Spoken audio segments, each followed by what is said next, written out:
चलिए इस सेक्टर के हाल पर विस्तार से चर्चा करते हैं अपने एक्सपर्ट से। और आज हमारे साथ स्टूडियो में मौजूद हैं शेयर इंडिया के vice president and head of research doctor Ravi Singh ji. Ravi sir, आपका बहुत बहुत स्वागत है मनी 9 पर, और खास तौर पे आप स्टूडियो में आज हमसे बातचीत करने आए हैं, उसके लिए तो आपका विशेष धन्यवाद। धन्यवाद संजीव जी, मुझे यहाँ पर बुलाने के लिए और फिर से एक बार एक चर्चा लेने के लिए। आज सर चर्चा का विषय है मल्टीप्लेक्स सेक्टर, और मल्टीप्लेक्स सेक्टर के दोनों दिग्गज, आप आइनॉक्स की बात करें या पीवीआर की बात करें, ये दोनों ऑल टाइम हाई पर ट्रेड करते हुए दिख रहे हैं। इस साल इन दोनों शेयरों ने जबरदस्त परफॉर्मेंस दिखाई है।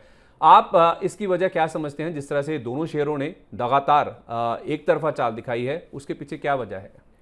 देखिए, सबसे बड़ी बात है कि इन शेयरों में जो भी गिरावट देखने को मिली थी वो आपको फरवरी और मार्च के 2020 में देखने को मिली थी। और जब लॉकडाउन था उसके बाद जैसे ही यहाँ पर वापस से लॉकडाउन ओपन हुए, लोग जिस तरीके से ऐसा लग रहा था कि लॉकडाउन में एक जेल की फीलिंग आ रही थी, और उसके बाद एंटरटेनमेंट के लिए अगर या बाहर निकलने के लिए कुछ मिलता है तो लोग उस पर एक्सपेंस करने से नहीं बचते हैं। और इसी वजह से इसके फंडामेंटल यहाँ पर स्ट्रांग हुए। और आपने अब देखा होगा जिस समय, हालांकि अभी 87% के आसपास ही लोग जा रहे हैं, लेकिन यहाँ पर टिकट की प्राइसेस भी बढ़ी हैं और लोग एक्सपेंस करने से पीछे नहीं हट रहे हैं, जिसकी वजह से आपको ये परफॉर्मेंस देखने को मिली है। और स्टॉक वापस से लाइफ टाइम हाई के ऊपर यहाँ पर ट्रेड करता हुआ नजर आ रहा है।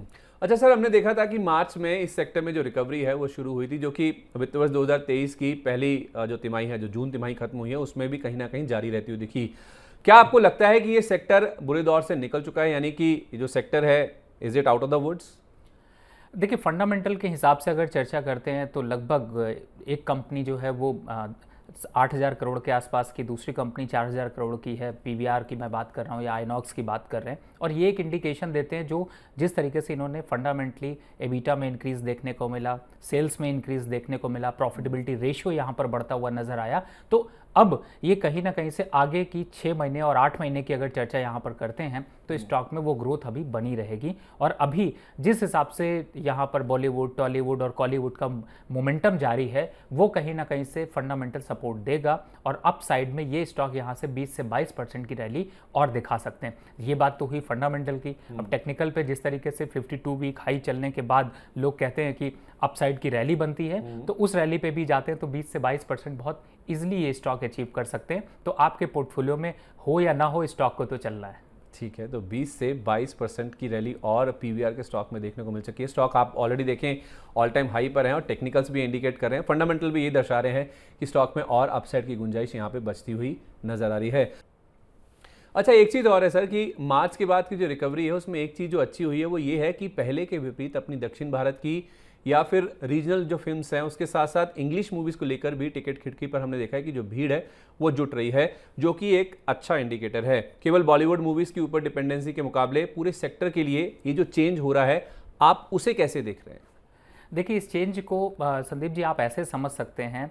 पहले था कि जब कोई साउथ इंडियन मूवी आती थी तो उसकी रिकॉर्डिंग या फिर उस वॉइस को जो है वो हिंदी में कन्वर्ट नहीं करते थे, इसकी वजह से रीजनल रह जाता था। या फिर हॉलीवुड मूवी को भी देखते हैं तो उनकी भी इंग्लिश की प्रोनाउंसिएशन ऐसी होती थी कि लोगों को समझ में नहीं आती थी। लेकिन आपने देखा कि डिजिटल जिस तरीके से चेंज हुआ, वॉइस रिकॉर्डिंग जिस तरीके से लाई गई, और जो नए प्लेटफॉर्म यूज़ किए जा रहे हैं उससे अब वो फर्क नहीं नज़र आ रहा और क्वालिटी भी बेटर हुआ है। तो लोगों को अब और क्वालिटी अगर अच्छा होता है तो लोग एक्सपीरियंस करने के लिए थिएटर की तरफ जाते हैं। और वही ट्रेंड चेंज यहाँ पर इंडस्ट्री को एक प्रॉफिटेबिलिटी की तरफ कन्वर्ट कर रहा है। अब डिपेंडेंसी सिर्फ बॉलीवुड पे ना होकर के हॉलीवुड, टॉलीवुड और कॉलीवुड, जैसे आपने देखा होगा कि इस समय साउथ की फिल्में हैं, कर्नाटका की फिल्में हैं, उन्होंने नए रिकॉर्ड्स बनाए हैं। तो उसका सीधा फायदा पीवीआर या फिर आइनॉक्स जैसी कंपनीज, जिन्हें कि किसी भी रीजनल मूवी अगर वो चल रही है तो उसका फायदा इनको मिलता है। तो उसी वजह से ये इंडस्ट्री अभी आगे ग्रो करती हुई और नजर आ सकती है।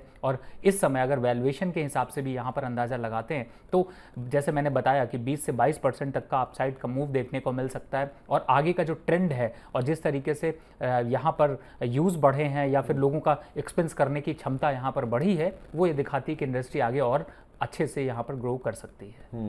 अच्छा, रिकवरी की बात को और आगे बढ़ाएं तो इस सेक्टर की जो दिग्गज कंपनियां हैं उनके मैनेजमेंट की भी बात करें तो उन्होंने यही इंडिकेट किया है कि मार्च में जो रिकवरी शुरू हुई है वो कहीं ना कहीं आगे भी जारी रह सकती है, क्योंकि आय भले ही प्री कोविड स्तर के पार चली गई है, पर जो फुटफॉल्स हैं वो अभी भी प्री कोविड स्तर जो है उसके 87% के आसपास पहुंचे हैं।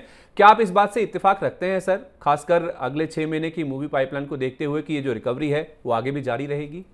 देखिए, दो चीज़ें हैं इसमें। एक तो पहली बात है कि जो लोग यहाँ पर कम जा रहे हैं और उसके बावजूद भी इंडस्ट्री यहाँ पर प्रॉफिटेबिलिटी की तरफ जा रही है, उसका एक बहुत बड़ा रीज़न है क्योंकि आपने इंडस्ट्री में जो एक्सपेंस है, यानी कि जो टिकट का रेट है, वो अब 30 से 40% तक बढ़ता हुआ नजर आया। एवरेज ऑन अगर आप करते हैं तो वो 20 से 22% से ज़्यादा बढ़े हुए हैं जो प्री कोविड से पहले थे।